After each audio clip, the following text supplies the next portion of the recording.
మీరు ఏం చేసినా కొంతమందికి నచ్చరు. మీరు మాట్లాడే విధానం, మీ మొహం, మీ బాడీ లాంగ్వేజ్, మీ బిహేవియర్ కొంతమందికి నచ్చదు. అదెందుకో చెప్పనా?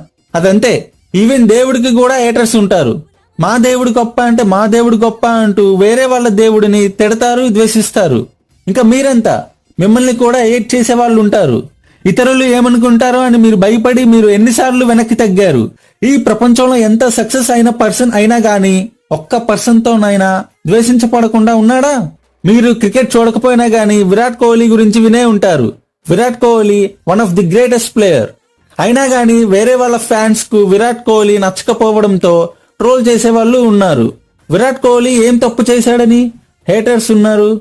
సో గుర్తుపెట్టుకోండి, మీరు తప్పు చేసినా చేయకపోయినా మీరంటే నచ్చని వాళ్ళు కొంతమంది అయినా సరే ఉంటారు. సక్సెస్ ఎవరినో మెప్పించడం వల్ల రాదు. ఎవరినో మెప్పించలేకపోతే మనం ఫెయిల్ అయినట్లు కాదు.